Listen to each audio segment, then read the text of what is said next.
Almost 3,000 people were shot in the city of Chicago last year. Men, women, small children, sometimes alone, sometimes in groups. Many hundreds of them died. Not a single one of those people received anything like the attention the media have lavished on a relatively minor assault alleged by the television actor Jussie Smollett. On the other hand, none of Chicago's 3,000 shootings was even half as useful as Smollett's story. His story had everything. The national media long ago gave up the pretense of gathering news. Journalism is now explicitly a political job. The point of it is to enforce cultural orthodoxies and punish enemies. Jussie Smollett was the perfect vehicle for both of those things. Journalists pretended to be horrified as they recounted what he said happened to him, but secretly they were thrilled. There are many indications of a hate crime here. They are looking for two suspects who were apparently wearing Make America Great Again hats, though that has not yet been officially confirmed. We don't know what happened to Jussie, but what we do know is that racism is alive and well in this country. There is real evidence of people who have done these crimes who cite that the president has inspired them. The fact that they reportedly said this is MAGA country adds to sort of the atmosphere of menace that African Americans in particular and people of color in general have felt since the advent of the Trump administration. And the media has really cast so much doubt on his story, which I find so personally offensive, that a gay black man is targeted and then suddenly he becomes the victim of people's disbelief. Why? It's so outrageous to me. He said his attackers hurled racial and homophobic slurs at him. And this is America in 2019. This is America in 2019. To the national media, Smollett's story was the perfect metaphor for the Trump era. It was also, pretty clearly, a total crock. Smollett's account began to fall apart within hours. After a series of leaks from the obviously skeptical Chicago Police Department, Smollett's handlers paired him with a network anchor they could rely on to launder the hoax.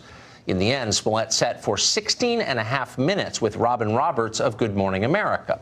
Roberts surely knew there was ample evidence that Smollett was lying, but she decided to ignore that. Instead, Roberts colluded with him.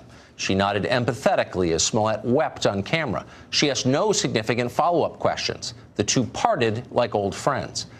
Both Smollett and Roberts turned out to be talented actors. Check out their performance on YouTube before it's scrubbed.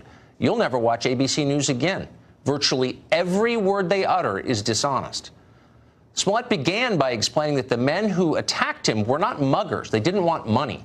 They assaulted him purely because of his identity as a gay black Democrat.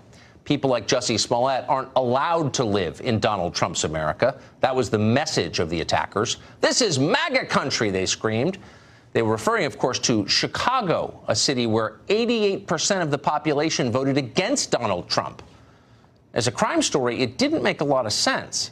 And when skeptics on the internet raised basic questions about his story, Smollet attacked them as racist.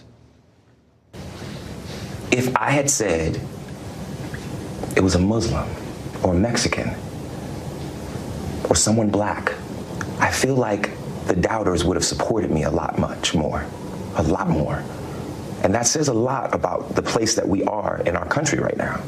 The fact that we have these fear mongrels, these people that are trying to separate us, and